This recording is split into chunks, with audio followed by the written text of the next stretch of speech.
À 83 ans, Patrice Laffont a vécu une vie extraordinaire.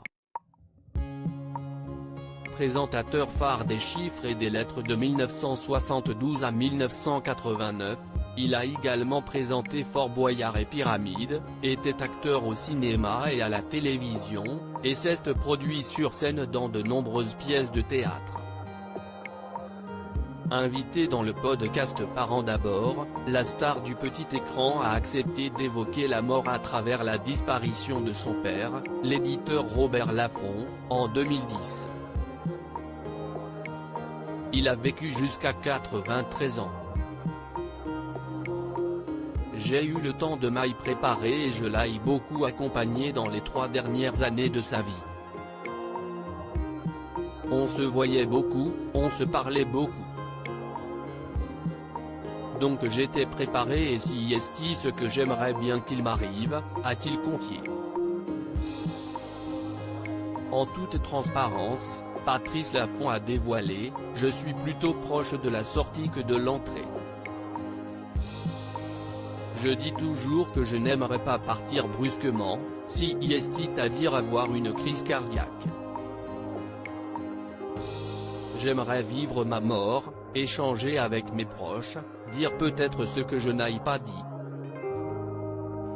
En même temps, quand je dis cela, on me rétorque que vivre ma mort, ça veut dire souffrir.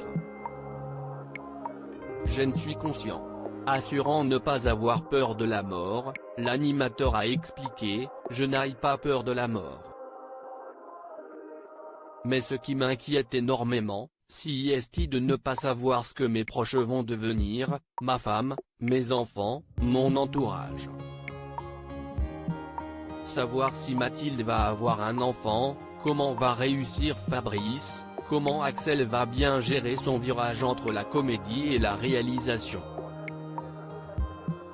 Tout le quotidien de ma famille proche. Si je savais que du haut là-bas sur mon nuage je pouvais suivre ça au quotidien, je me foutrais complètement de partir demain. J'ai 82 ans, j'ai vécu tout ce que j'ai pu vivre. » Le mea culpa de Patrice Laffont envers sa fille, Axel. Au cours de cette interview, l'animateur s'est également longuement confié sur sa relation avec sa fille, Axel, et son plus grand regret la concernant. « Je sais qu'Axel, il y a une chose qu'elle me reproche énormément et elle a raison. Je n'étais pas là le jour où elle est née. Elle est née à Marseille et je ne suis pas descendu tout de suite. J'étais tellement dans mon histoire de télé, j'étais à mes débuts, Armand Jameau, le producteur du jeu des chiffres et des lettres, note de la rédaction, me mettait beaucoup la pression.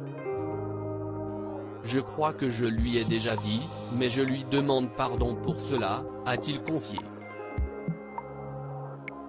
Alors que leur relation a connu des hauts et des bas, il a ajouté « Il y a eu des moments un peu difficiles, car elle a un caractère quelquefois un peu entier, qu'elle pense, à tort ou à raison, avoir plus souvent raison qu'elle n'a tort. Donc nos rapports étaient un peu tendus. Puis, peu à peu, lors de conversations. Et puis moi, j'ai vieilli, je me suis peut-être bonifié d'une certaine façon. Et maintenant, ça se passe super bien. Loading widget.